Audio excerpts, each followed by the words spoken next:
think when I read the material, I was instantly interested because I'm a fan, A, of horror, and B, of sports. And before A and B, I'm a big fan of Jordan Peele and the Monkeypaw brand. I just feel like he does really quality stuff, whether whether Monkeypaw is producing or Jordan's actually directing. He's always been I've always wanted to be a Clay in his world and see where that goes. And I only did horror parodies because I was such a fan of horror movies. And for this one to be like my first intro into real horror, I don't think I'm in great hands. And then when I heard it was Justin Tipping and I seen Kicks, I was like, yeah, I'm in. Because Justin, that's the other thing about Monkeypaw. They got great taste in who they attract as talent. And Justin is a tour de force. He's a super talented director, a visionary. He asked me to do things on the set, and I just trust him. And every time I do, it comes out some beautiful, twisted artwork. I've just been a big fan of football, period. And then I still watch Super Bowls, I still watch games, I still look at stats. And so when an opportunity to play a football player came about, I was just like, all right, great. Now all I need is to get the body. And that was the hard part. But I feel like if I did the work to get the body, I feel like it'll put me in the mindset of Isaiah. I would say it's a psychological horror thriller in the world of sports. But I really think sports is just like a splash. It's not a sports movie. You've never seen a sports movie like this. It's different. The way it's shot is different. The plays are different. The amount of football in there is not a lot of football. This is more about fame and the devils that come with it. It's like a double-edged sword.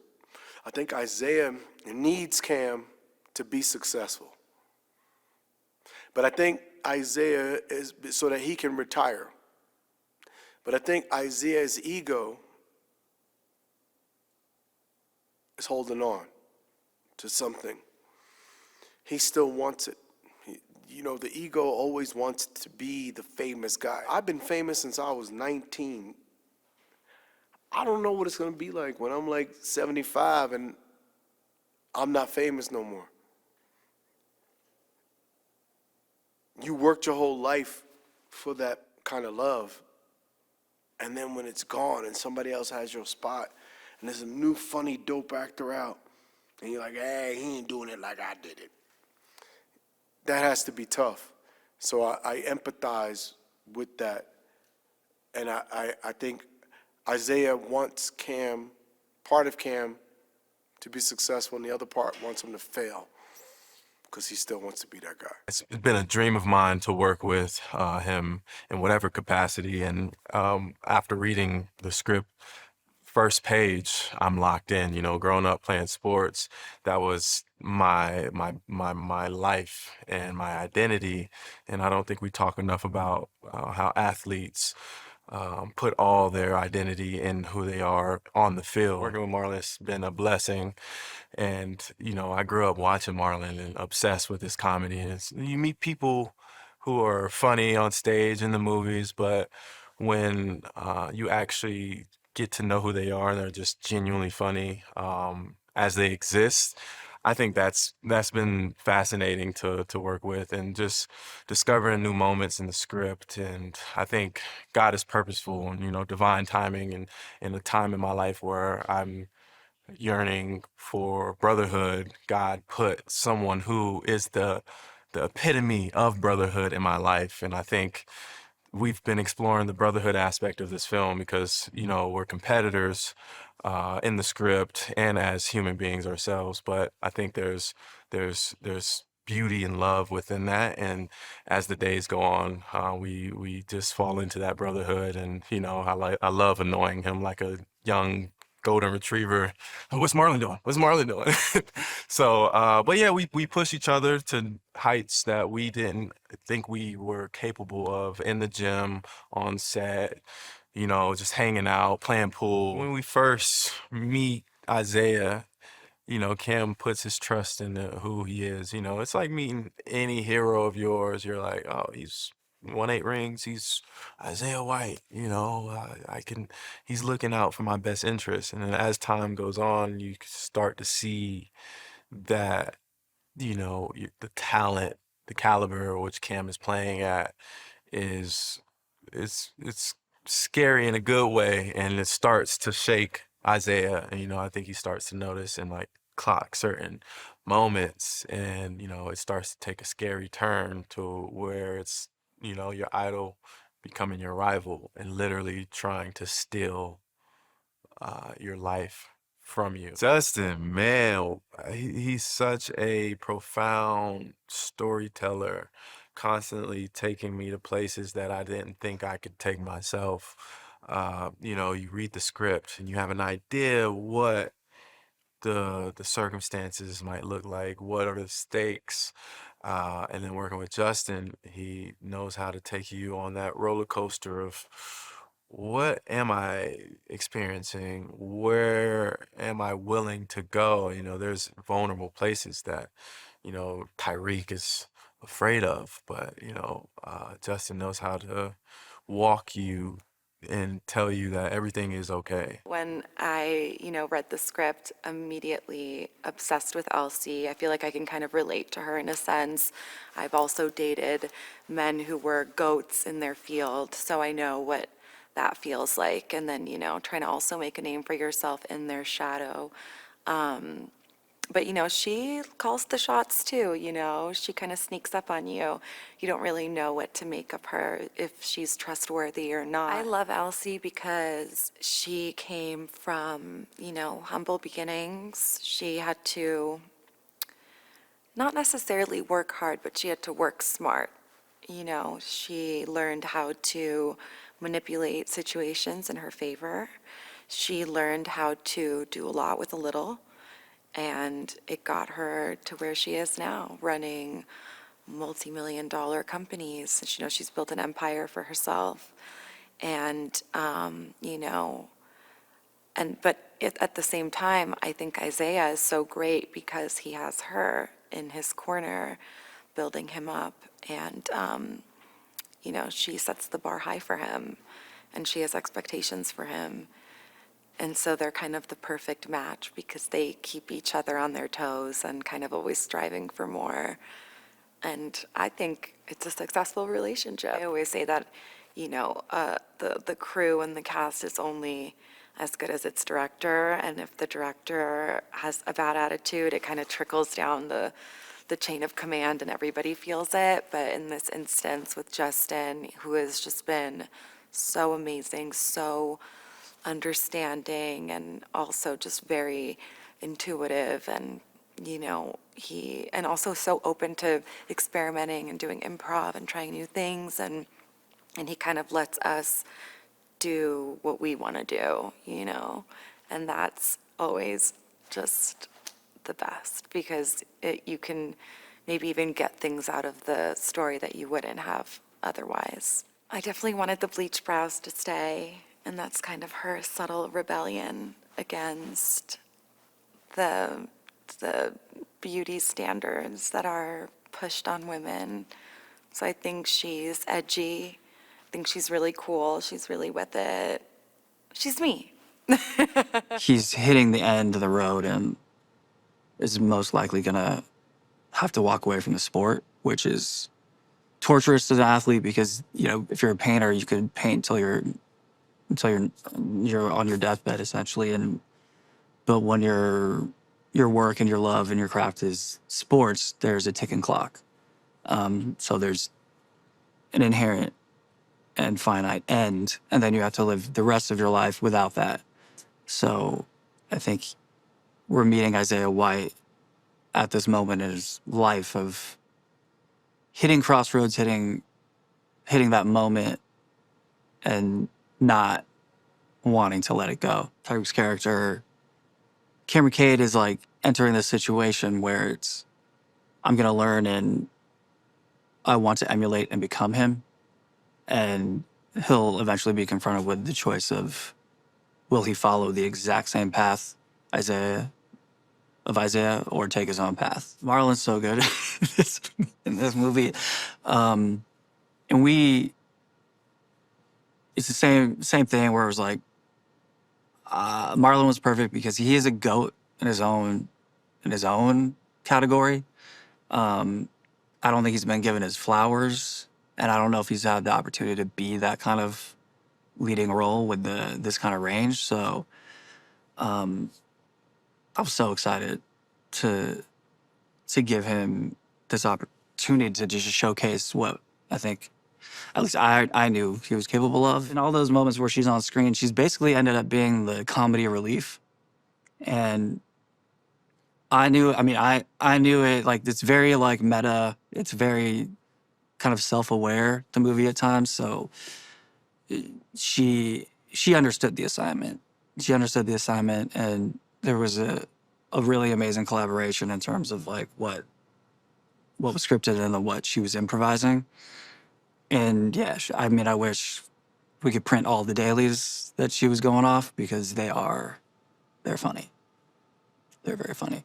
We're leaning into the psychology and the psychological horror, which means at any moment it could be a visual cue, it could be a sound cue. You don't know what's going to hit you, and that's like that's the fun.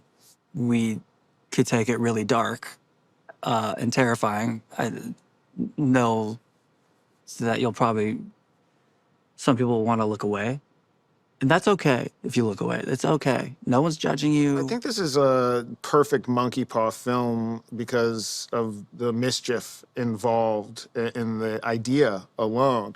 You know, this is simply a movie that shouldn't exist, and that's kind of what we love at Monkeypaw. Something that you're not supposed to do, something you're not supposed to touch, something that is culturally sacred, and to figure out how to cross that boundary in a way that brings everybody along.